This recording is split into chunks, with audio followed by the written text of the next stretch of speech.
G'day guys, my name is Tony, coming at you live from Asakusasenri in Japan.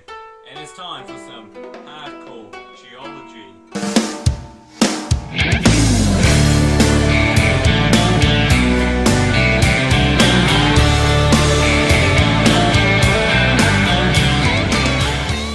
Today we're going to be talking about earthquakes. The earthquakes are usually caused when rock underground suddenly breaks along a fault.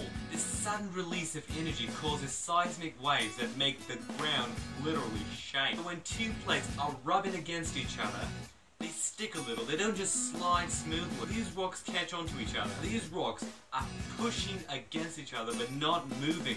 After a while, the rocks break out of all the pressure that's been built up.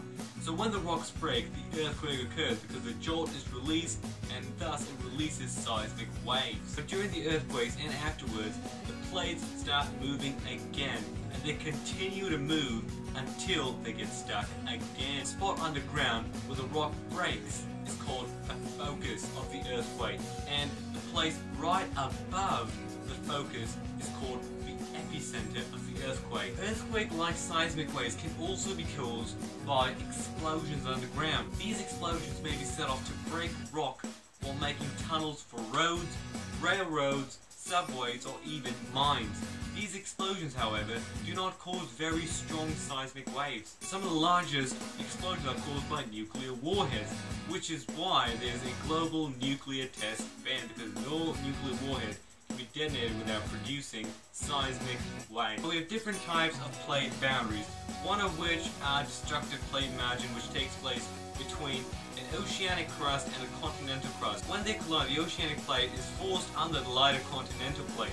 Friction causes melting of the oceanic plate, and it triggers earthquakes and even volcanoes. An example of this is the Nazca plate, which is forced under the South American plate. Another one is collision zones. So collision zones form when two continental plates collide. Neither plate is forced under the other, so both are forced up to form fold mountains like the Himalayas that we see today. Now these can also release earthquakes. Another plate boundary that can cause an earthquake is a conservative plate boundary.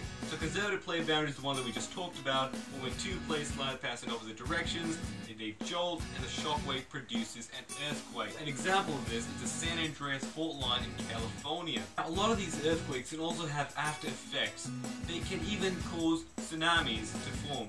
Here in Japan, this is a big problem because they have lots of earthquakes and recent tsunamis haven't been very kind. Thank you for watching this very hardcore geology on earthquakes. Don't take this video for granted and leave thumbs up. And it's time for the joke of the day.